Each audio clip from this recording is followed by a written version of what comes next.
Buenas tardes, alumnos.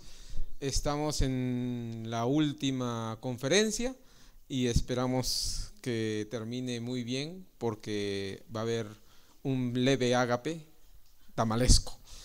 Les pido que recibamos con un cordial saludo y un aplauso bien fuerte al jefe de departamento de nuestro instituto, de nuestro departamento de eléctrica y computación, que hace posible que estemos aquí, porque si él no quisiera, no podríamos estar haciendo estas actividades. Las hacemos con gusto, pero bajo la tutela de nuestro jefe de departamento. Les pido que le recibamos con un aplauso. Qué bárbaro, maestro Castro, qué bárbaro. Por supuesto que yo casi o muy poco tengo que ver en esto, ¿no? Desde luego que es un esfuerzo que yo espero que sea inagotable, la verdad, de los maestros y de la maestra Ivonne Robledo, que son quienes en realidad desde hace, bueno, ellos me dicen que es el foro 15º, pero bueno, a mí me da la impresión que son más, pero bueno, dejémoslo ahí. Pero son ellos quienes hacen posible este esfuerzo, la verdad, por su compromiso y, ¿por qué no?, este tipo de cosas, este tipo de eventos, sobre todo por periodos tan largos. Yo la única forma en que me explico de dónde se saca pues la motivación para permanecer tanto tiempo y tantos años, pues es del amor. El amor a traerles a ustedes conocimiento, el amor al trabajo, al compromiso con la sociedad y, bueno, en este caso con ustedes como personas, como miembros de la sociedad que son a quienes representan a la juventud juarense y a quienes nosotros servimos con mucho gusto, desde luego. Entonces, gracias por ese entusiasmo y por esa fuente inagotable que yo no encuentro otro lado más que el cariño en servir, el cariño en traer conocimiento, el cariño, desde luego, movido también por el deseo de ser mejores, que ustedes sean mejores. Y bueno, yo espero que ustedes encuentren en estos foros también esos elementos que los construyan como mejores personas y después como mejores profesionistas, ¿no? Entonces, bienvenidos todos. También espero que estas 10 conferencias que pasaron hayan llenado sus expectativas. Todo es mejorable, por supuesto. Que de aquí se hayan llevado otras experiencias, que las personas, los conferencistas que han estado a lo largo de este tiempo aquí con nosotros, a quienes les agradezco por supuesto mucho, ahorita en presencia del doctor Víctor Morales. Víctor, gracias por ese esfuerzo extra, por estar aquí, ¿verdad? Y principalmente, bueno, a Ivonne. Gracias, Ivonne. Maestro Castro, maestro González, no hay que rajarse, hay que seguirle. Todo es para bien de Juárez, para bien de México, para bien de la juventud y de los futuros profesionistas. Gracias a ustedes por estar aquí y por atender todas estas 10 conferencias y atender este foro. Desde luego, no todos han estado a lo largo de los 15, que diríamos 15 eventos que ha habido, pero sí, bueno, los que hayan estado, gracias por atenderlo, porque si no tuviéramos público, si no estuvieran ustedes aquí, esto no tendría sentido. Gracias, pues. Deseo de corazón que les hagan daño los tamales, y que disfruten esta última conferencia de este ciclo, porque el próximo año seguimos seguramente con otro foro. Quiero presentar al doctor Víctor Morales, otro maestro entusiasta del Departamento de Ingeniería Eléctrica y Computación, adscrito desde luego al programa de sistemas computacionales, con este tema de análisis forense digital. ¿De qué se trata este asunto? ¿Es algo así como de CSI Miami o un rollo de ese tipo? Bueno, ándale pues, me quedo y ya veré. Adelante pues, el doctor Víctor Morales con ustedes.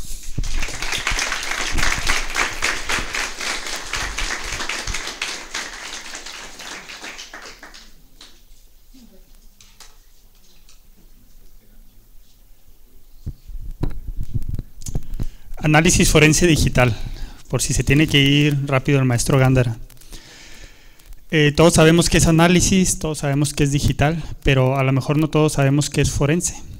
Seguro que sí hemos escuchado la palabra. Y tiene mucho que ver con foro, y lo recordé ahorita que el maestro Gándara hablaba de que este es un foro. ¿Y por qué forense o por cómo se relaciona con foro? Resulta que en la antigua Roma, el foro era un lugar en donde se llevaban a cabo eventos, pero también en ese mismo lugar se llevaban a cabo juicios. En esos juicios la persona acusada presentaba sus argumentos, la persona o la parte acusatoria presentaba los suyos, y entonces se presentaban una serie de hechos en defensa del uno y del otro.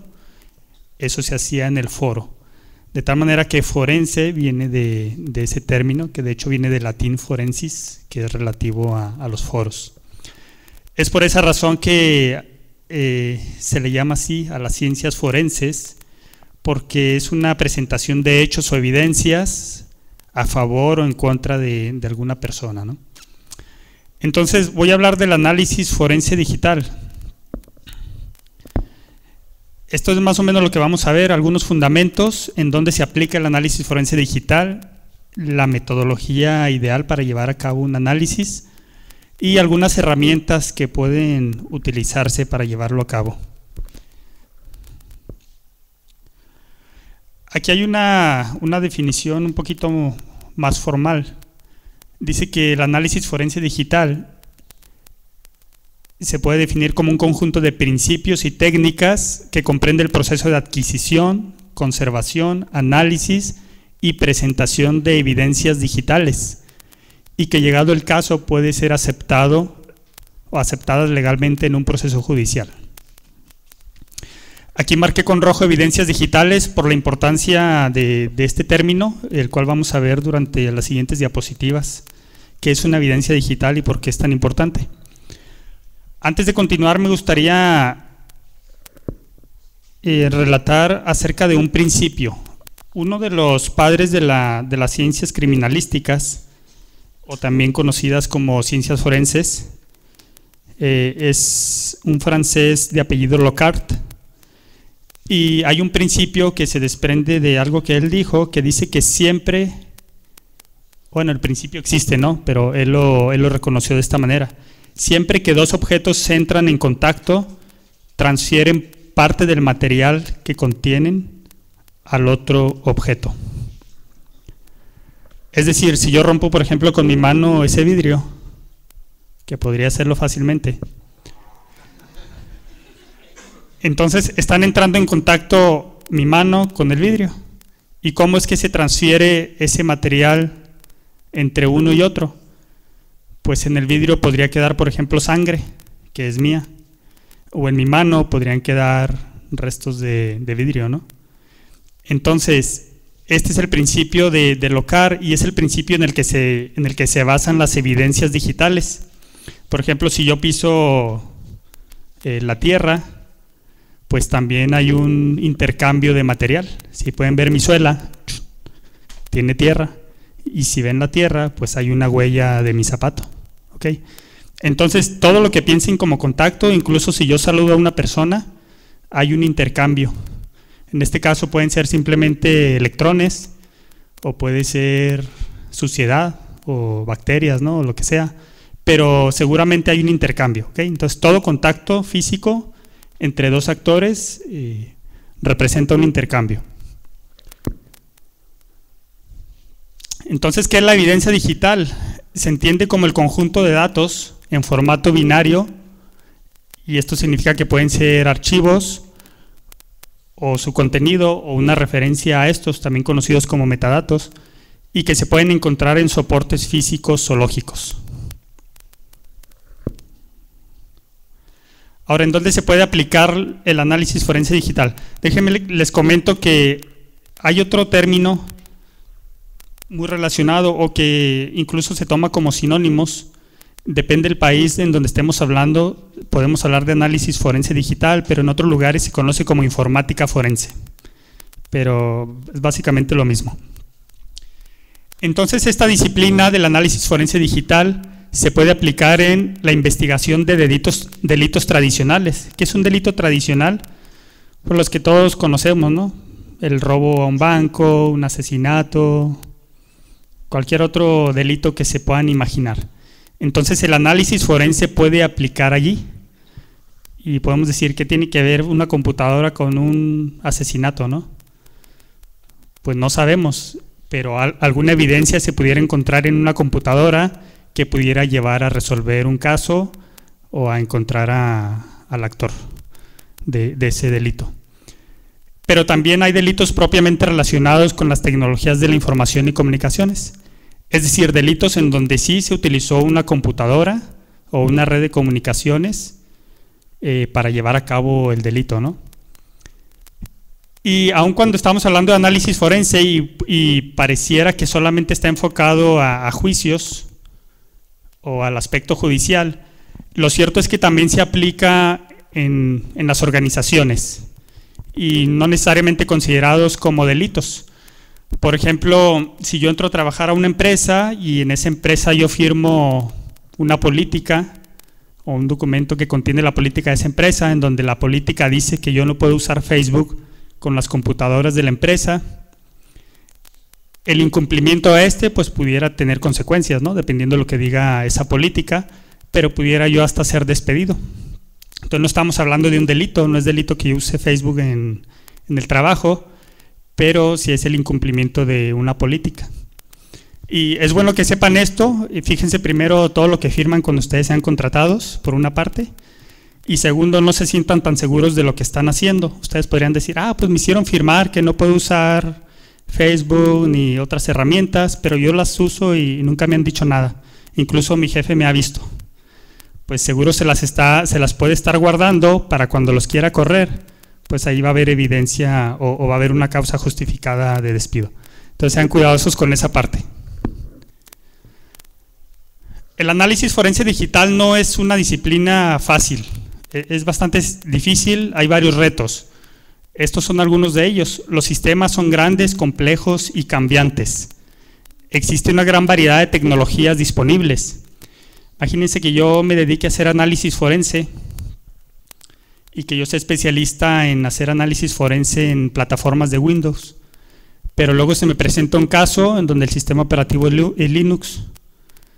Las herramientas que se utilizan para uno y para otro pues van a ser diferentes, ¿no?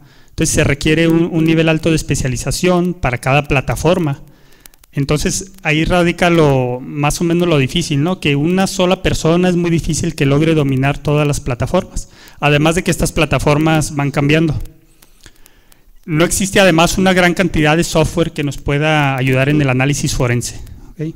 Sí hay algunas herramientas y las vamos a ver durante esta presentación, algunas de ellas, pero están bastante limitadas en algunas cosas, de tal manera que yo para lograr obtener una evidencia quizás necesito 4 o 5 herramientas diferentes solo para llegar a obtener un dato, ¿okay? El conocimiento y la experiencia es muy importante, es decir, como comentaba hace un momento, no es fácil hacer análisis forense. Aparentemente es fácil o relativamente fácil obtener y preservar la evidencia digital, pero la parte complicada viene en el análisis. Es decir, aquí tenemos la evidencia, pero ahora vamos a analizarla para poder interpretarla. Esa es la parte difícil. Y otro de los retos es que aun cuando la evidencia puede ser admitida correctamente, existe un gran desconocimiento por parte de los jueces. ¿Okay? Este es otro reto que se tiene, especialmente en países como el nuestro, que todavía no están muy tipificados los delitos informáticos, por ejemplo. Entonces, al presentar una evidencia, pues los jueces así como que patinan un poquito, ¿no? ¿Qué tanta importancia le doy a esta evidencia? Aun cuando existen diferentes metodologías para llevar a cabo un análisis forense, yo más o menos aquí resumí algo genérico. El primer paso sería identificar. ¿Qué voy a identificar? Los equipos que pudieran contener alguna evidencia. Y esos equipos pueden ser computadoras, pueden ser servidores, pueden ser teléfonos celulares, tabletas o cualquier dispositivo que tenga algún tipo de almacenamiento. Luego viene la recopilación de evidencias.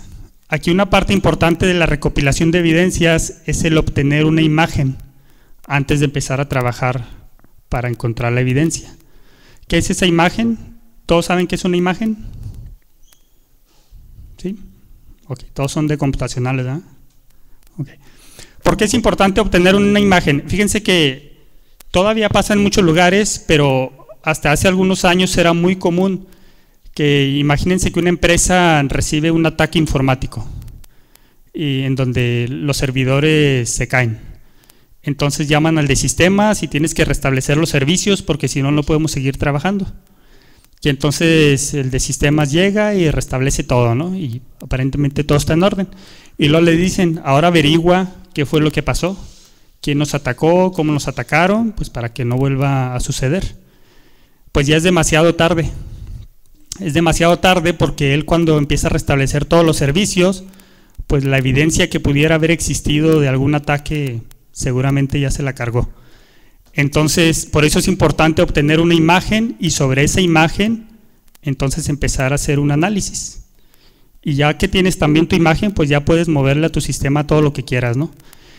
Incluso es peligroso llegar, por ejemplo, a una escena en donde tenemos un equipo de cómputo que lo podemos tener como evidencia o en donde podemos encontrar evidencia y que nosotros le pongamos inicio, apagar y que la apaguemos.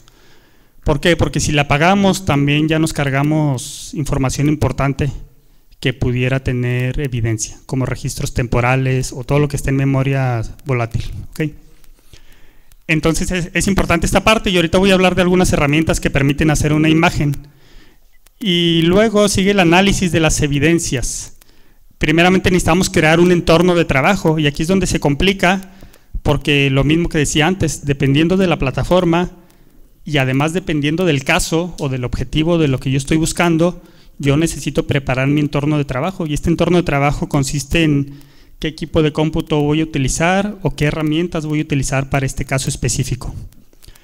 Y luego viene el uso de esas herramientas. Y por último, un informe del análisis, y normalmente se suele utilizar un informe técnico detallado de todo lo que sucedió, de todos los pasos que se siguieron y de lo que se logró encontrar. Y luego se suele hacer un informe ejecutivo, ¿okay? Que es el que lee el director de la empresa o es el que va a leer un juez, el ejecutivo solamente. Ahora, ¿en dónde buscar? ¿En dónde podemos encontrar evidencias? Pues puede ser en un medio de memoria volátil, en memoria caché, en el sistema de archivos o en archivos temporales. Ahora, ¿qué hacemos si la evidencia es eliminada?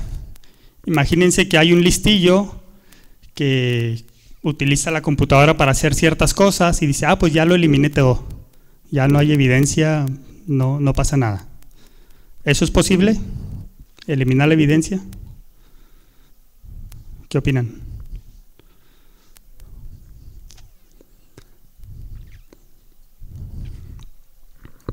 Bueno, esto que ven abajo, que parece un Tetris o algo así, no, parece más bien como el de las minitas, ¿no?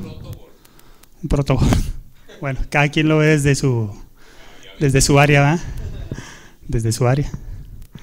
No, este representa, bueno, hay una herramienta que este cuadro representa dentro de esa herramienta los espacios en disco duro, ¿ok? Cada uno de esos cuadritos representa un espacio disponible en disco duro. Por ejemplo, todo lo que está en azul es espacio disponible y lo que está en gris es espacio ocupado dentro de un disco duro. ¿Okay? Vamos a ver si es posible o qué pasa cuando borramos algunos archivos, según nosotros borramos una evidencia. A ver, tenemos ese mismo esquema del espacio físico en un disco duro. No se nota mucho, pero lo que está del lado izquierdo son nombres de archivos, es una lista de archivos. ¿Okay? Supongamos que estos son los archivos que están en una computadora. Y entonces cada uno de esos archivos está grabado en cierta posición en disco duro. Pero hay algo en medio de estas dos cosas. Es lo que llamamos el sistema de archivos. ¿Okay? Que dependiendo del sistema operativo lo maneja de una o de otra forma. Pero en términos generales, todos contienen un índice. Y ese índice, o digamos que es una tabla, imagínenselo como una tabla, que esa tabla te dice qué archivo o en qué posición está almacenado cierto archivo. ¿Okay? Entonces, es una relación de los archivos con los espacios físicos en disco. Entonces, ¿qué pasa cuando eliminamos un archivo? Imagínense que eliminamos ese que está ahí con recuadro rojo, que se llama diagrama.png, diagrama2.png. ¿Qué pasa cuando lo eliminamos? Es decir, desde mi sistema operativo, imagínense en Windows, yo le pongo eliminar. Pues se va a la papelera de reciclaje, ¿verdad? Pero entro a la papelera de reciclaje y lo elimino. ¿Ya borramos esa evidencia? Entonces, ¿qué es lo que sucede? Lo único que sucede es que se pierde la relación entre ese archivo y su posición física en el disco.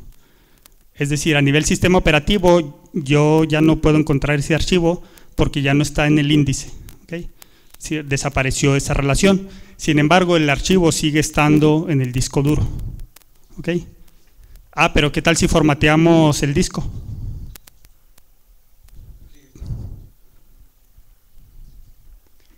Si formateamos un disco, pasa exactamente lo mismo.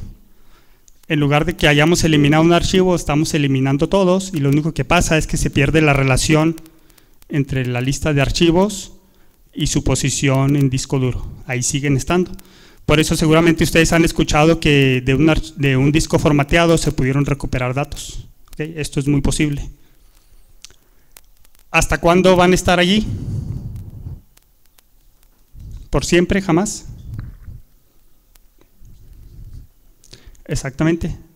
Hasta que generemos otro archivo que casualmente ocupe esa misma posición en disco. Es decir, sobrescribe ese espacio en disco, entonces ahora sí el archivo anterior ya no existe más. ¿Okay? Pero mientras no pase eso… ¿Por qué dices casualmente? ¿No puede ocuparse intencionalmente? Bueno, sí. Aquí depende del sistema de archivos cómo lo maneje. El sistema de archivos puede decir, o el sistema operativo puede decir, ocúpame primero todos los espacios que ya no estén direccionados. O puede decir, ocúpame en el mismo orden que llevábamos antes de que fuera formateado. ¿Okay? Entonces, a lo mejor nunca se vuelve a ocupar ese espacio, pero a lo mejor sí. ¿Okay? Ahora, en cuanto a preservar la evidencia, se debe tratar de no realizar ningún cambio sobre la misma. ¿Okay? Lo que comentaba hace un momento. Y el generar cambios implica incluso eso, ¿no? Que yo apague la computadora vía sistema operativo. ¿Cuál es la diferencia de si yo la apago vía sistema operativo o si la desconecto? ¿Saben cuál es la diferencia a nivel de temporales, memoria RAM y todo eso?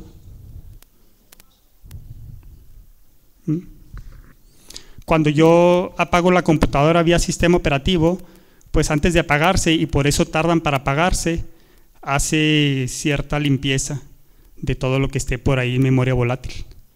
Pero cuando yo desconecto, no le doy tiempo a que haga eso. Entonces, si yo vuelvo a utilizar ese disco duro, ahí van a estar esos archivos, no los que estén en RAM obviamente, pero sí lo que estaba de manera temporal. ¿Okay? Entonces, debemos de crear un backup por fuera, un backup de la evidencia por fuera. ¿Qué significa esto de por fuera? Imagínense que yo voy a buscar evidencia en una computadora y quiero hacer una imagen de ese disco duro. Pues obviamente no lo voy a hacer utilizando el mismo sistema operativo de esa computadora donde está ese disco duro, porque pasa lo mismo, ¿no? Voy a empezar a borrar archivos que ya tenía, archivos temporales. Lo que tengo que hacer es quitar ese disco duro, desconectar ese disco duro de esa computadora y entonces utilizándolo como una unidad externa, ahí sí puedo hacer una copia de él, ¿ok? Sin que intervenga el sistema operativo sobre él. Ahora, las copias duplicadas pueden ser, o las imágenes que hacemos, pueden ponerse en otro disco duro o pueden ponerse en un CD-ROM o en cualquier otra unidad de almacenamiento. Algo importante es que se deben de autenticar todos los archivos o todas las imágenes utilizadas con funciones hash. Todos sabemos qué es una función hash, ¿para qué nos sirve? ¿Alguien que sepa que nos ayude? ¿Qué ganaríamos con aplicar una función hash sobre una copia de un disco duro o sobre un archivo en particular? ¿Que nadie ha llevado seguridad?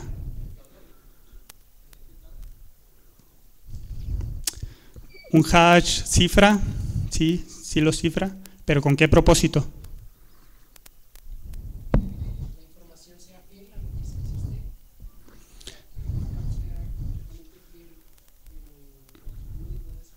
Ok, en longitud y contenido. Una función hash lo que nos permite hacer, ciertamente cuando aplicas una función hash sobre un documento, sobre un archivo, pues de alguna manera lo está cifrando, eso es cierto.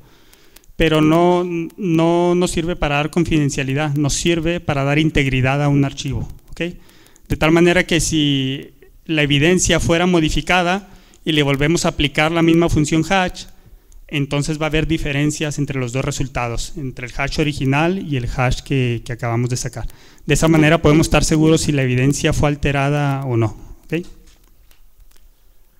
De hecho, a nivel judicial es importante eso, es importante cuando llevamos evidencia ante un juzgado, mostrarle el hash de lo que le estamos llevando y mostrarle el hash de lo que se tomó como evidencia el primer día en que se trabajó. ¿Okay? Ahora, ¿por dónde empezamos a preservar la evidencia o a hacer copias? Pues primero desde lo más volátil, ¿no? De lo más volátil a lo más estable o a lo más físico. Y sería más o menos el orden registros, cachés, memorias de periféricos, la memoria, el estado de conexiones de red, los procesos que se estén ejecutando, discos duros, disquetes o otros archivos de backups, CD-ROMs e impresiones. Es decir, lo primero es lo más volátil y lo último es lo menos volátil. Estas son algunas herramientas para crear imágenes, específicamente para crear imágenes. ¿Okay? El Ghost, que tengo entendido que últimamente lo compró Symantec, la empresa de Norton, el R-Dry Image y el WinX. Cualquiera de estos tres nos sirven para hacer imágenes de un disco duro completo o de una memoria USB o de cualquier dispositivo de almacenamiento. ¿Okay? Ahora, estas son algunas herramientas, ya no para hacer la imagen, sino para extraer datos y analizarlos. ¿Okay? Las básicas, que todos las conocen, el historial y caché de programas y de exploradores. ¿Okay? ¿Qué harían ustedes si quieren averiguar si un empleado de la empresa está accediendo a páginas pornográficas, por ejemplo? ¿Qué harían? Pues no van a meterse primero a ver estas herramientas más sofisticadas. Lo primero que harían es ir a ver el historial, ¿no? Que tenemos en el explorador de internet. Ya si no está allí, pues entonces ya empezamos con medios un poquito más complejos. Propiedades de archivos es otra básica. ¿Por qué es básica? Cuando ustedes le dan clic derecho en Windows a un archivo y luego ven propiedades, ¿qué pueden ver allí?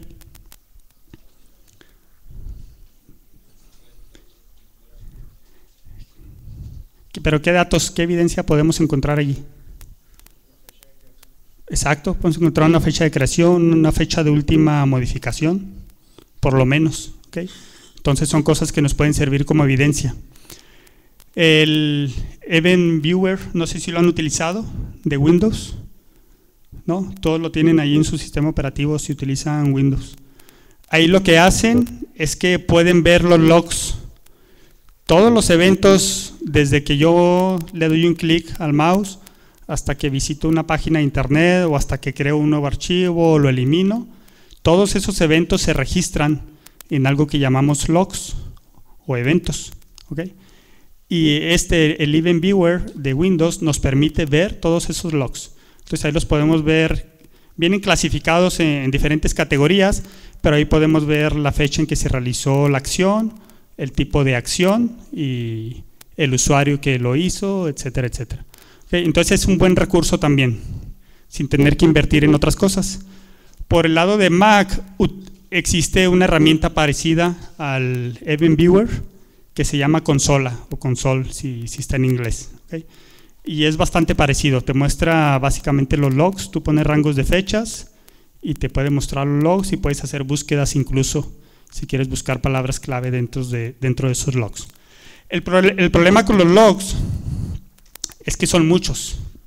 Yo, por ejemplo, corrí la consola en mi computadora en la mañana para ver el formato que traían y solamente de ayer a las 10 de la mañana a hoy a las 11 de la mañana había 4,000 logs. Entonces el ponernos a analizar logs es bastante complicado, ¿okay? Entonces es por eso que entran todas las demás herramientas, que todas esas otras herramientas básicamente lo que hacen es ir a los logs y entonces te traen la información en un formato más entendible y te lo interpretan, ¿no? O te ayudan más a interpretarlo. Existen algunas herramientas de análisis web, las más famosas, Internet Evidence Finder y Cachevac. Ahorita vamos a ver un ejemplo de la primera de ellas. Para análisis de memoria, el ProDiscover, Helix, Win32DD y el Forensic Toolkit. Para dispositivos móviles, ahora que están tanto de moda, también ya hay herramientas específicas. Hay herramientas específicas para iOS o para Android o para Windows Phone, etc. Y te permiten hacer diferentes cosas. Ahí es donde les decía la complejidad. Por ejemplo, si yo tengo un teléfono Android y quiero averiguar si hubo cierta foto o cierto archivo en ese teléfono, vamos a suponer una foto, pues tengo que utilizar una herramienta específicamente que me busca fotos eliminadas. Y si quiero ver los mensajes enviados con ese teléfono, pues tengo que usar otra herramienta que me sirve específicamente para ver mensajes eliminados. ¿Por qué? Porque son tareas bastante complejas como para que una sola aplicación las tuviera todas. Hay algunas excepciones, en el caso por ejemplo del Oxygen Forensic Suite. Esta suite sí que nos sirve para varias plataformas y para varias actividades. El Encase, que está acá abajo también tiene para varias plataformas y varias actividades. De hecho, estas son otras herramientas, el Encase Suite y el OffBiz. Voy a presentar algunas pantallas con algunos ejemplos de esas herramientas que he mencionado para que nos demos una idea de qué nos pueden ofrecer. Este, por ejemplo, es el Event Viewer de Windows. Ahí, si se fijan, nos muestra, bueno, hay 3 categorías, lo que son logs de aplicación, logs de seguridad y logs de sistema, que están allá del lado izquierdo. Y una vez que entramos a cada una de ellas nos muestra todos los logs relacionados con esa categoría. Por ejemplo, aquí vemos el tipo de archivo, la fecha, la hora, el recurso o la fuente. La fuente se refiere a qué programa fue que lo ejecutó y algunos otros datos que hay por allí. Si se fijan en la hora, no sé si alcanzan a ver, pero el primero, todos son de fecha 4 de diciembre del 2002. Sí, están en formato de mes y día. Y la hora, se fijan, el primero es es el más reciente, a las 12:10 con 55 segundos. El anterior fue a las 12:10 con 52 segundos. El anterior a las 12:10 con 30 segundos. Entonces, esto nos da una idea de por qué se generan tantos logs. Nosotros no nos damos cuenta, pero en media hora hacemos un montón de cosas con la computadora, ¿okay? Entonces, cada cosa que hacemos aquí está registrada. Lo que pasa es que solamente hay que saber interpretar esto, ¿no? Depende de qué estemos buscando, pues ya nos enfocamos en cierta cosa. Este es el de consola para Mac. Este es de mi computadora. Si se fijan, ahí aparece 4001 mensajes entre el día 6 y el día 7, de 10 de la mañana a 12 del mediodía. Entonces, imagínense buscar algo específico dentro de 4000 logs. Estoy hablando de solo un día. Piensen en 2 o 3 meses, que sería un rango para buscar cierta evidencia. Entonces, ahí es donde se complica. El Internet Evidence Finder es de los más famosos y de los más útiles, porque nos permite buscar en un montón de aplicaciones, la misma herramienta.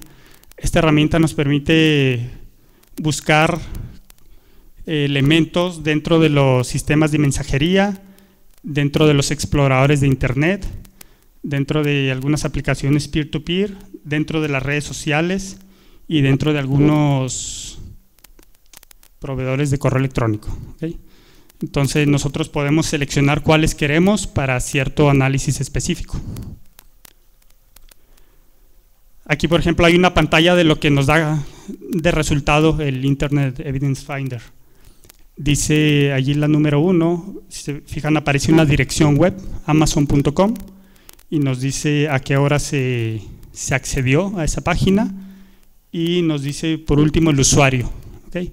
Por si en una computadora hubiera varios usuarios, pues ahí nos dice quién es el que llevó a cabo esa acción.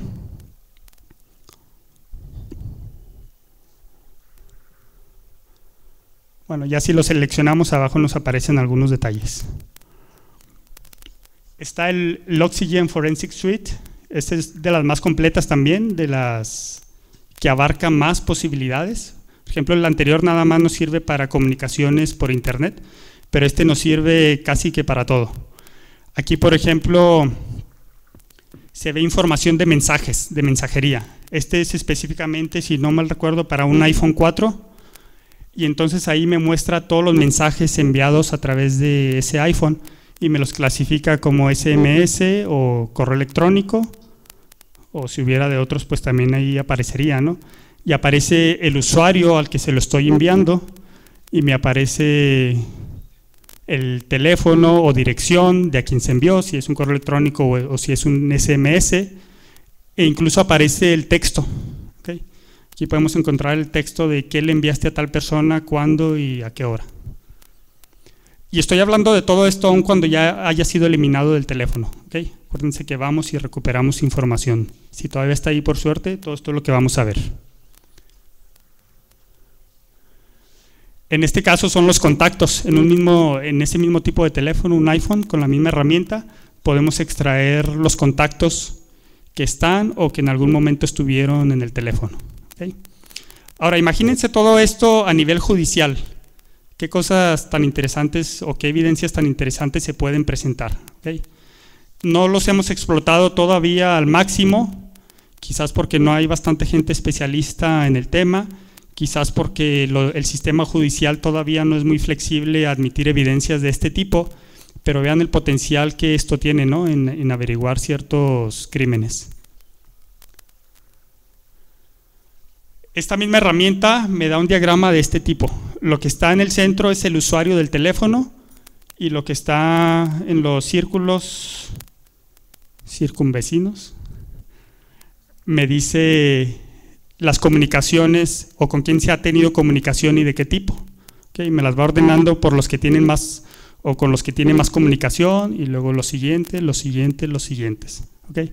Entonces aquí vemos un resumen de ese usuario, pues vean con cuánta gente se ha comunicado por distintos medios, puede ser por llamada, por mensaje, por correo electrónico, etcétera. ¿Okay? Entonces aquí básicamente conocemos toda la vida social digital de una persona, ¿okay? A través de su teléfono. Otra herramienta muy útil es Encase.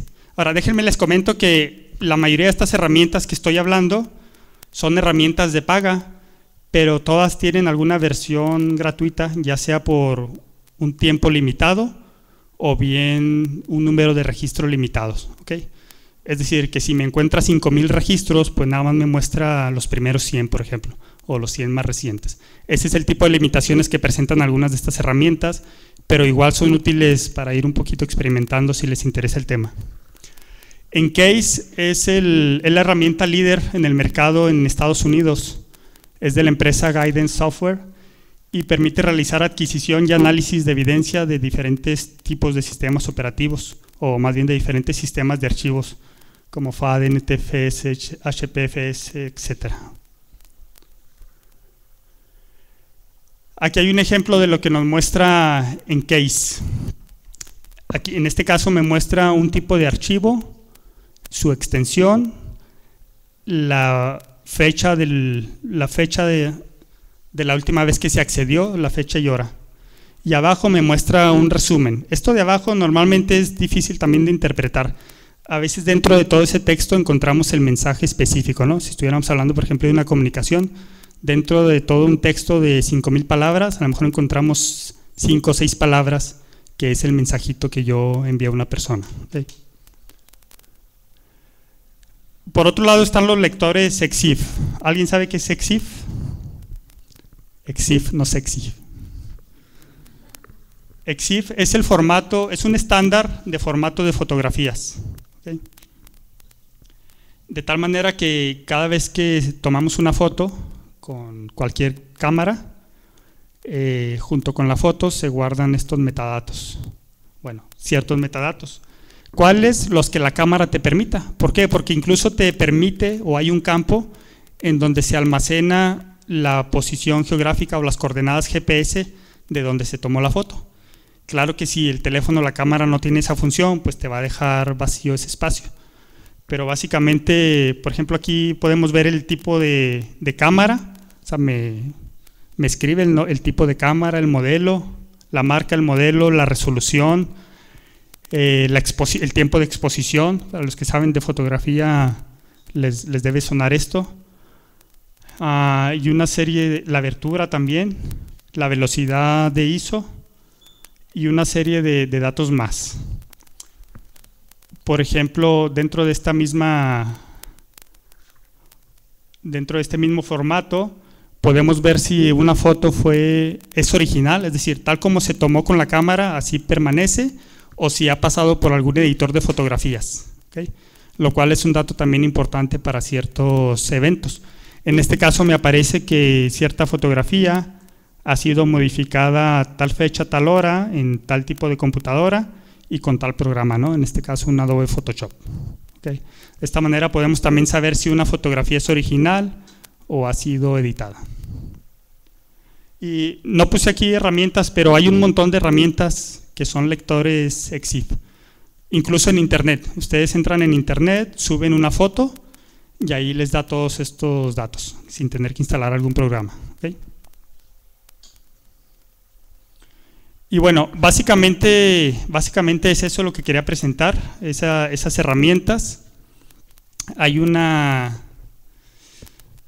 mercado muy amplio para este tipo de trabajos. Si se fijan y si les interesa, no hay mucha gente que sea especialista. Algo que se comenta mucho o que muchas empresas no acaban de aceptar es que, por ejemplo, contratan a alguien para que encuentre alguna evidencia y si no encuentra evidencia, pues o no te quieren pagar o piensan que no eres bueno haciéndolo, ¿no? Estuve viendo varios videos en donde los expertos en este tema coinciden en eso. Pero ¿qué sucede? Que hay evidencias que cuando veíamos que aunque formatees disco, ahí quedan, pero no siempre vamos a encontrar lo que buscamos. ¿Okay? El hecho de que no encontremos lo que buscamos tampoco significa que no se cometió algo. Acuérdense del principio que comentaba al principio. Cuando entran en contacto dos elementos, siempre va a haber materia que le comparte el uno al otro. Ese es un hecho, es que no es tan fácil de encontrar. Y les comento un caso. Hay una empresa, es de una amiga, entonces ella en confianza me dijo, ¿sabes qué? Una de mis empleadas me parece que se está robando información de nuestra base de datos de clientes. Y dice, me gustaría que me ayudaras, porque si encuentro que ha sido así, pues está violando una política de la empresa, por lo tanto necesito despedirla, pero necesito la evidencia. Entonces hicimos el plan y fuimos, y ella suponía que, bueno, ella estaba segura que la persona se había robado información, eso era un hecho. Lo que necesitábamos era encontrar evidencia. Entonces fuimos a la oficina en un horario que ya no era de trabajo, a la computadora de esa empleada y empezamos a buscar evidencia. Había varias opciones de cómo ella se lo pudo haber robado. Esta base de datos se accedía a través de un software, que es una aplicación web, ¿okay? De un tercero. Entonces había varias formas de que ella hubiera robado esa información. Ella tenía privilegios para acceder a esa información vía la aplicación.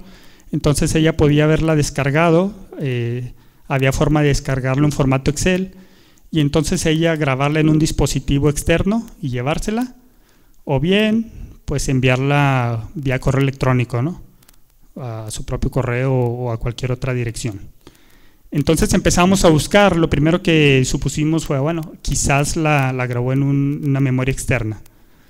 Hay una herramienta que nos permite hacer eso, nos permite en un sistema operativo ver qué dispositivos de almacenamiento externo se han conectado, a qué hora, con qué usuario y qué cosas se han grabado allí, ¿no? Entonces, si ese fuera el caso, si la persona hubiera descargado el archivo a esa computadora y de la computadora lo hubiera copiado al USB, entonces seguro que la íbamos a cachar con esa herramienta. Pues empezamos a buscarla y después de una hora de estar buscando, resulta que no. Sí que se habían conectado varios dispositivos USB, pero en ninguno había evidencia de ese archivo específicamente. Entonces descartamos esa opción y empezamos a buscar en el historial que genera Excel, primero por sí solo y luego en los logs para ver si encontrábamos que realmente se hubiera grabado ese archivo en la computadora. Porque si se descargó, tenía que haberse grabado, ¿no? Por lo menos en la carpeta de descargas. Empezamos a buscar y tampoco, no había evidencia de eso. Entonces me dice la persona, a ver, es que tenemos que encontrar algo porque yo sé que tiene esa información. Entonces ella tuvo que haberlo hecho. Y yo le digo al final, después de buscar un buen rato, ¿y no lo pudo haber hecho desde su casa? Y ella, pues sí, es una aplicación web. Ella tiene el usuario y el password, ella puede entrar desde donde quiera. Entonces si lo hizo desde la computadora de su casa, pues no hay ninguna evidencia. La última opción que nos quedaba era ver con la persona que desarrolló el software, a ver si él guardaba alguna bitácora de eventos. Ahí podríamos ver si tal usuario descargó tal reporte o tal archivo en cierta fecha, ¿no? En cierto rango de fechas que estábamos buscando. Hablamos con el desarrollador del software y no tenía idea de que era una bitácora de eventos. Entonces, si no tenía idea de eso, pues menos la iba a implementar, ¿no? Se decepcionó un poco esta persona, mi amiga, porque ella pensaba que íbamos a encontrar evidencia y tenía ganas de correr a su empleada, pero no hubo forma, o sea, simplemente no había evidencia. Ahora, el que no haya evidencia significa que no lo hizo, ¿no? El hecho ahí estaba, ¿no? Ella estaba segura que tenía esa información y que incluso la estaba compartiendo con terceros, y así es como ella se dio cuenta. Lo que pasa es que no hubo forma de probarla. Ahora, ¿a qué voy con esto? Ustedes que suelen desarrollar software, es importante que guarden o que almacenen una bitácora de eventos, por lo menos de lo más básico, por lo menos de los accesos de los usuarios y los recursos que ellos han estado utilizando. Eso dejaría bastante evidencia de todas las cosas que se hacen. ¿Okay? Bueno, por mi parte es todo. Si tuvieran alguna pregunta, mi correo es victor.morales@uacj.mx. Muchas gracias.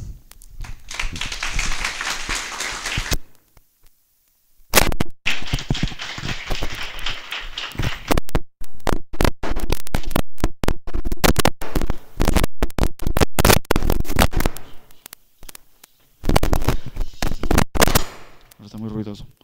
Bueno, ¿alguna pregunta? ¿Van a ser por correo o aquí también pueden ser? No, si hay alguna pregunta antes de...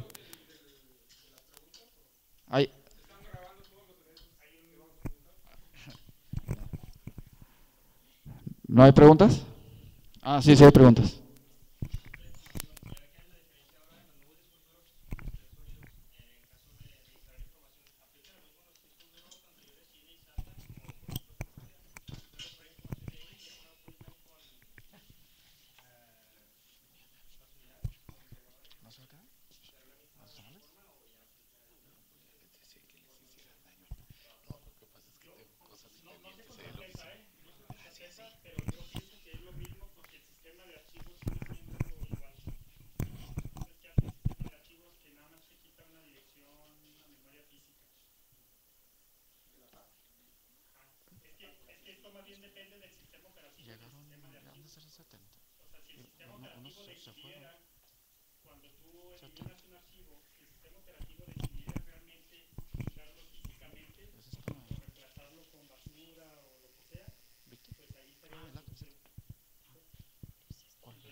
Por allá atrás también tenemos.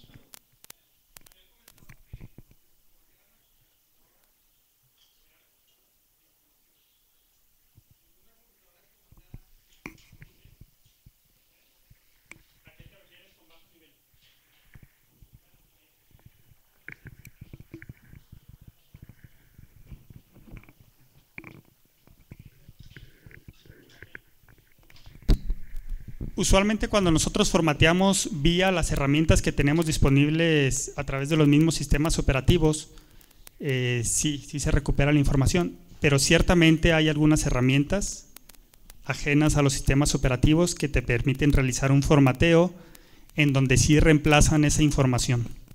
¿Okay?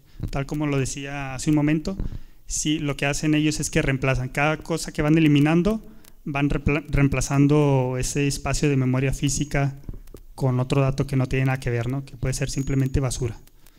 Entonces, quizás a eso te refieres.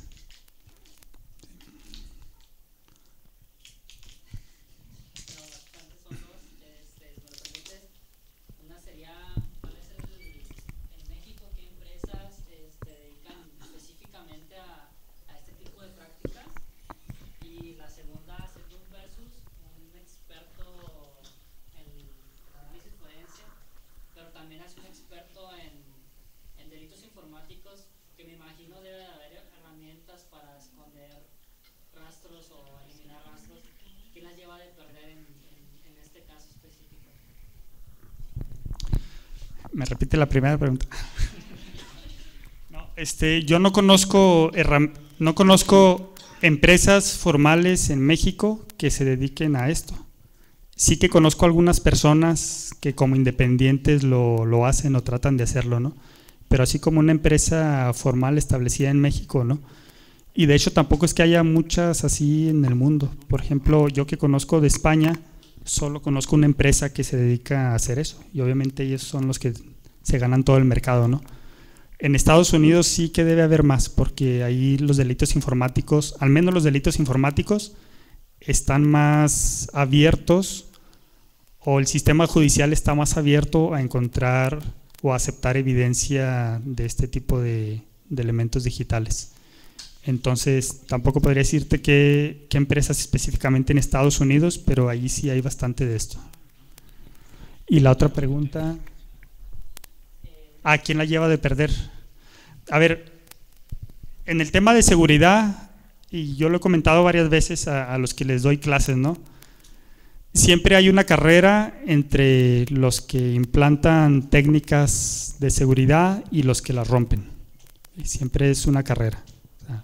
Aparece un nuevo ataque, entonces se trata o se ve cómo solucionarlo, y apenas se encontró cuando ya aparece algo que lo contrarresta, y ahí se van. En este caso de las evidencias digitales, si hubiera herramientas, que sí las hay, para eliminar todo rastro, como la que decíamos, por ejemplo, que simplemente te formatea un disco duro a ese grado, entonces pues ¿quién la va a llevar de ganar? El que tenga más experiencia. El más vivo.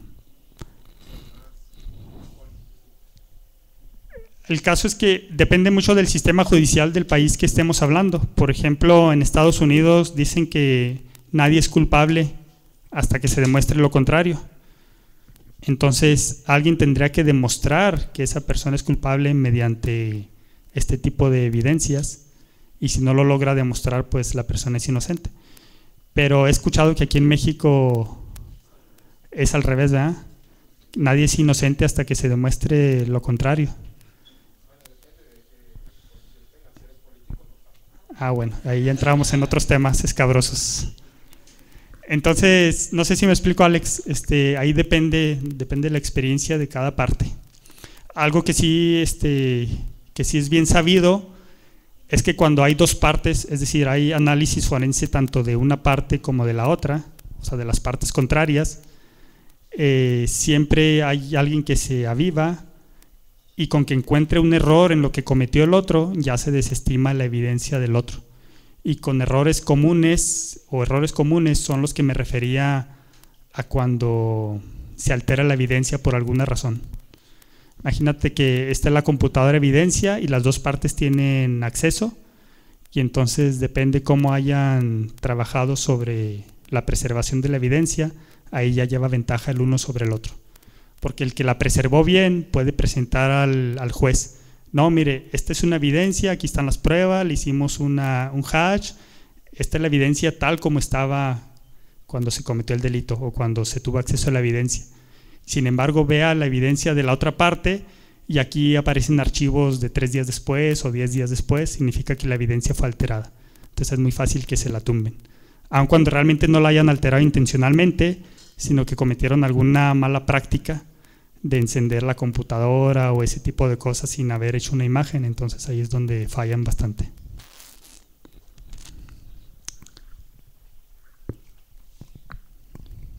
¿Qué tanto mantenimiento se le tiene que hacer a los logs? Porque puede ser que si se están grabando cada cosa que hacen, después el log sea más grande que la misma aplicación, que vaya creciendo. Ciertamente. Me parece que en el caso de la consola de Mac, por ejemplo, no se borran a menos que tú los borres. O sea, no hay un borrado automático. A menos que tú, por ejemplo, tú vas a buscar evidencia y entonces no te interesa lo que haya pasado de 2 meses hacia atrás. Entonces tú deliberadamente los puedes borrar para que tengas un rango más pequeño al momento de hacer búsquedas. Pero en ese caso automáticamente no se borran. En Windows no sé. Porque yo había escuchado de las bases de datos que también tienen un log donde se registra todo lo que ha pasado, pero a veces cuando el administrador no es consciente de ese, Se le va el espacio. se come al disco. Bueno, ahí en el caso de bases de datos depende qué es lo que tú estés guardando. En el caso de los logs de sistema operativo, si te fijaste, son archivos muy pequeñitos. O sea, puedes tener millones de archivos y al final es como si fuera un archivo de texto. Te va a generar bastante poco espacio en memoria. En el caso de base de datos, ahí depende cómo lo tengas administrado, ¿no? Qué es lo que estés guardando y todo eso. Más bien va a depender de eso. Y viene de ahí otra pregunta. Si tengo un log en una base de datos y está en un sistema operativo, ¿se guardan los dos? Si tienes un log en una base de datos. De una cosa y el servidor de lo suyo. Totalmente, sí, claro. Se guardan los dos. El sistema operativo siempre lo va a guardar.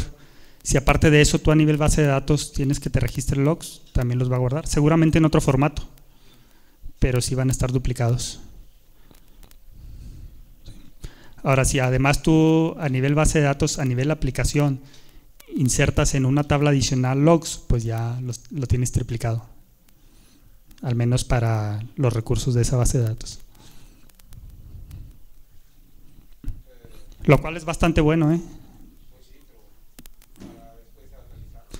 A la hora de la evidencia es bueno, porque si tienes un log a nivel sistema operativo y lo tienes a nivel base de datos, es más fácil probar algo, porque hay 2 hechos que lo prueban. Y sí, el análisis es más complejo, claro. Es muy complejo el tema de los logs. En muchos sistemas de auditoría, por ejemplo, en los sistemas de voto electrónico, muchas veces se ha dicho, pues la solución es guardar logs de todo lo que pasa y para efectos de auditoría es bien fácil. Y esa es la peor mentira. Es decir, sí es muy seguro, pero el que sea fácil no es cierto. Por lo que ya comentábamos ahorita del análisis de logs. Es bastante difícil. Y luego viene otra complicación, ya que estamos en este tema. La complicación viene cuando el administrador de sistemas o de bases de datos sabe cómo modificar esos logs o cómo eliminarlos. Claro. Bueno, se va a quedar un log de que eliminó eso, pero luego si vuelve a eliminar ese, se va a quedar otro log de que eliminó eso. A ver, hay algunas herramientas que nos permiten prevenir eso. Tú, por ejemplo, haces una cadena de logs o cada cierto número de logs, los agarras todos y los firmas digitalmente o les haces un hash y luego eso lo guardas en una entidad externa. Y entonces tú puedes darte cuenta por lo menos si hubo una alteración o no. No dónde, no puedes saber dónde, pero vas a saber que alguien alteró los logs.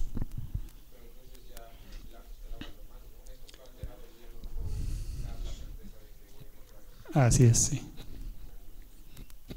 Pero poca gente utiliza eso, ¿eh? Lo de la preservación de logs o el aseguramiento de logs encadenados. No, y de hecho hay herramientas que sí te permiten, ahora que dije encadenados, sí te permiten detectar en dónde hubo una modificación.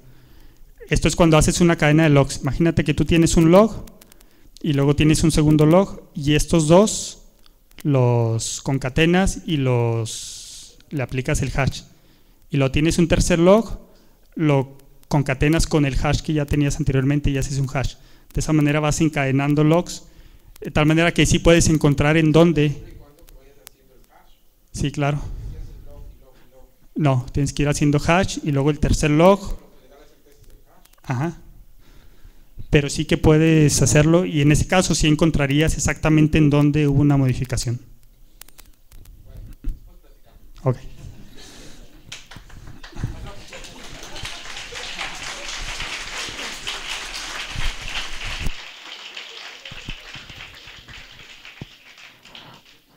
Bueno, se nos están enfriando ya los tamales, ¿eh?